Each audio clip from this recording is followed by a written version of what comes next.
Hello mga kametal. Ayan, nandito na tayo sa silang. At ito na po yung gagawin natin dito.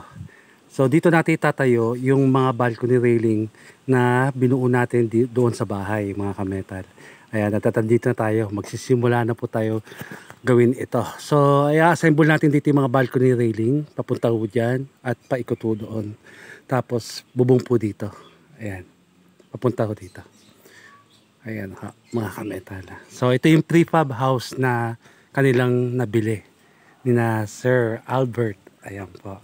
And family po. Ayan mga kametal. So pakita ko sa inyo yung papunta ko doon.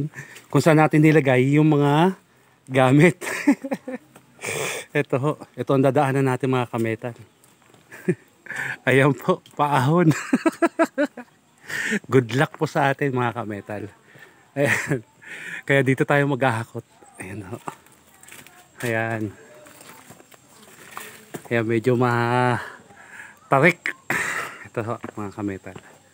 Ayan. So dito to sa Silang. Barangay Ulat. Ayan po. Parting Tagaytay pa rin po ito mga kametal. Ayan. So ito yung mga ibang materialis na natin. Na dadalhin doon. Ayan.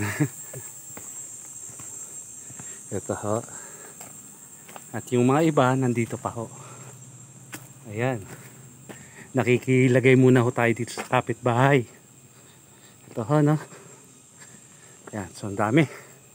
Ayan yung mga yero natin. At andito pa yung iba. Yung mga railing na nagawa natin.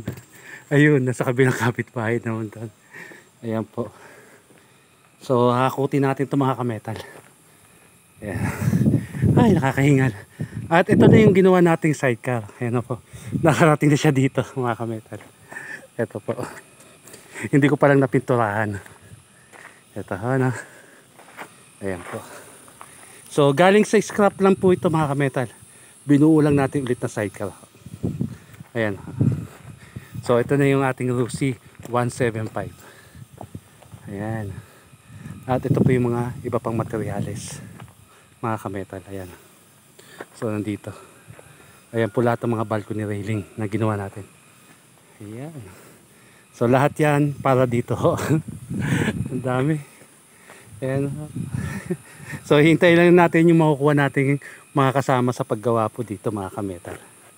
Ayan. So bali sa Lunes na po. Ayan. Okay.